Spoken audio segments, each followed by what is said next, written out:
Alright. Welcome to another small little episode of Baldur's Gate 3, where I talk about a new build that I've made.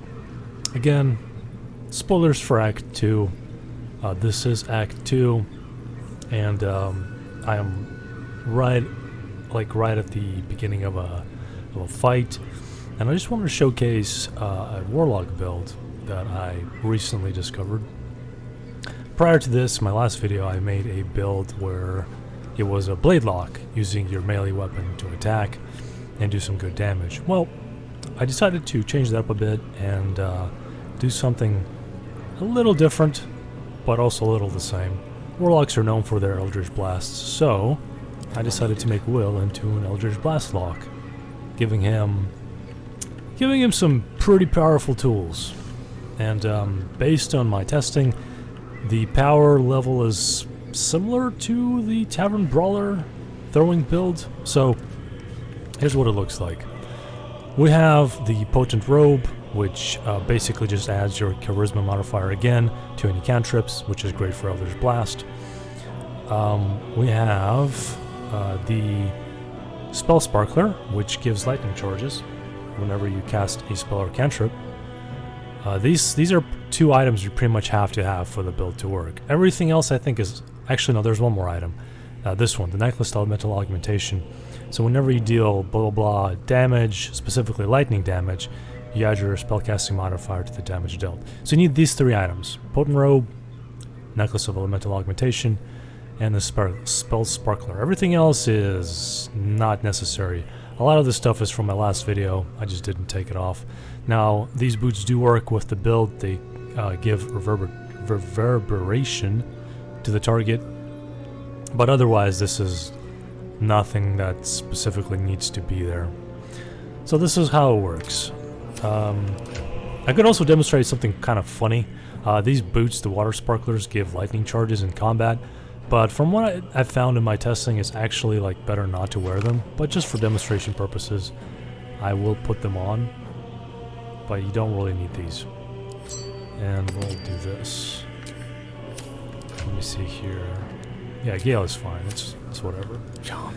So we'll start the combat by casting haste on Will.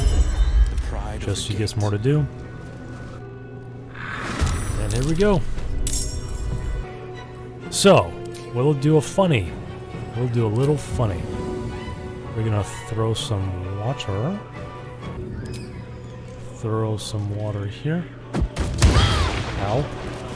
Should have moved out of the way first. It doesn't matter too much. She's not going to be doing very much of anything this battle, because she doesn't have any of her spells.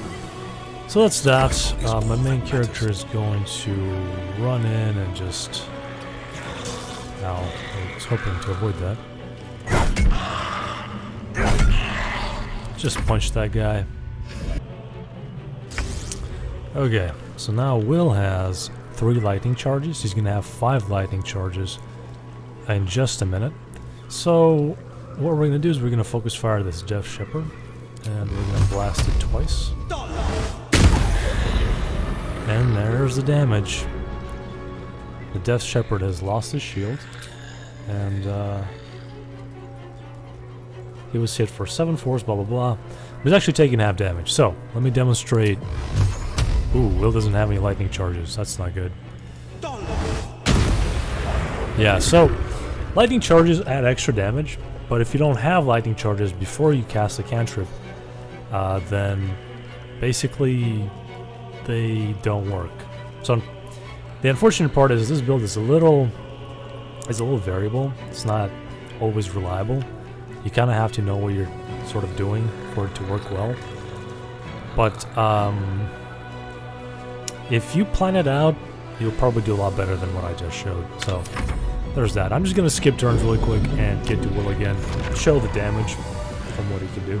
How do I want to approach this? Probably kill this guy first. Or maybe not. Still breathing, Shadar, despite everything. can you hook up, please? There we go. We'll just chill here for now. It's fine. No big deal.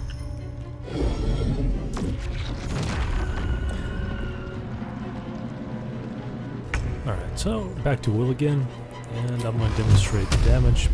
So right now he has 6 lightning charges, 5 of them are going to be used this attack.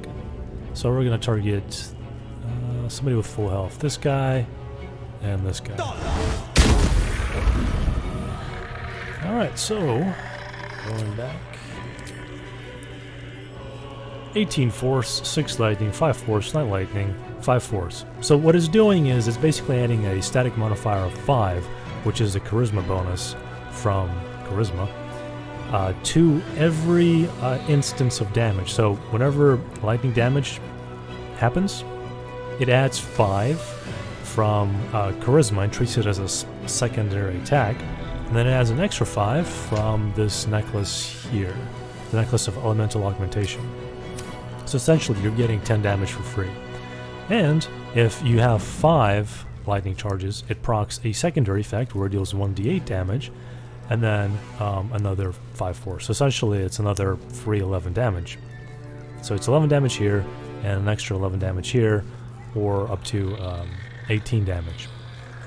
And this is treated as a new attack, and that's why it's adding these bonuses again. I think this is a bug and it may be fixed in the future, but right now it's probably the best way to deal damage with Eldritch Blast. Overall, I'd say I do prefer my the Blade Lock build, just because it doesn't require you to build lightning charges and it's a little bit more consistent on the damage front. Like, as you can see here, the second guy was hit for 13 damage, and that's because all of the lightning charges are used up whenever the 1d8 happens. So the secondary beam, it has no lightning charges attached to it. Let's see if I can demonstrate this again. So this one is going to take 1d8 plus 6, and this one is going to take 1d8 plus, 1d10 plus 6, and then 1d10 plus 1d8. Let's see how that works out. Okay, so this one took the 6 and this one took the 1d8. Exactly. So it uses all of the lightning charges. Now all of the lightning charges are gone. Next turn, if I don't have lightning charges, will just be doing a base 1d10 with no extra 11 lightning damage. Now he is standing in this puddle of electrified water, so next turn he will get lightning charges to attack with. But in general, like I said, I don't really like this for consistency issues. I do prefer the Paladin Blade Lock build that I was showing off. And I would probably continue using that going forward. But this is pretty interesting and the robes look neat, so something to keep in mind. I hope you learned something, and I might do another video when I get to Act 3. But in terms of Act 2, I think I've already expanded everything I could really do. And we'll see how it goes though. Thanks for watching, and take care.